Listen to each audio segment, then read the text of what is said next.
ஏங்க சரியா தெரியலங்க, ரைட்டா லெஃப்டான்னு. சோ போன குறி ஒரு மேப் கூட பார்க்க தெரியல மக்கு. தம்பி இது ஒரு 1000 ரூபாய் பண்ணிக்கோப்பா. இல்லக்கா 1300 கம்மி பண்ண முடியாதுக்கா. தம்பி 900 ரூபாய்க்கு மேல 1 ரூபா கொடுக்க முடியாது. இஷ்டம் இருந்தா கூட, இல்லனா நான் வேற கடைக்கு போய்க்கிறேன். வாமா. சரிண்ணா கொடுங்க. ஏய் உனக்கு என்ன தெரியும் வேலைலாம் பேசிட்டு இருக்க? என்ன பார்த்து கத்துக்கோ வா.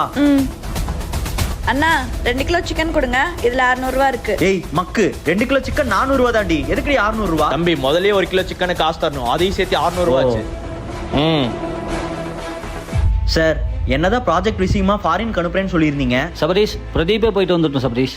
அதான் ஏங்க சார்? உங்களுக்கு இந்த ப்ராஜெக்ட் பத்தி என்ன தெரியும்? போய் வேலையை பாருங்க போங்க. எனக்கு என்ன தெரியுமா? இந்தாங்க டீ. ஏங்க டென்ஷனா இருக்கீங்க?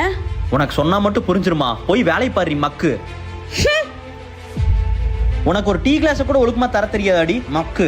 ஆமாங்க, எனக்கு எதுவுமே தெரியாது. ஆனா மத்தவங்க முன்னாடி மக்கு மக்குன்னு அசிங்கப்படுத்துவீங்களே, அது மட்டும் நல்லா வாங்கிக்க தெரியும். பைக்ல போகும்போது மேப் பார்க்க தெரியலன்னு அசிங்கப்படுத்துறீங்க. ஏன் அதை சொல்லி தரலாம்ல? குறைஞ்சா போயிட போறீங்க.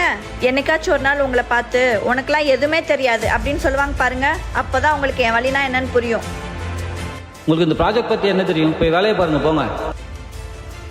உனக்கு என்ன தெரியும் வேலையெல்லாம் பேசிட்டு இருக்க? என்ன பார்த்து கத்துக்கோ. எப்ப பார்த்தாலும் மக்கு மக்குன்னு. இங்க எல்லாத்துக்கும் எல்லாம் தெரியறது இல்ல. தெரியாததை சொல்லி கொடுத்து புரிஞ்சு வாழுங்க, வாழ்க்கை நல்லா இருக்கும்.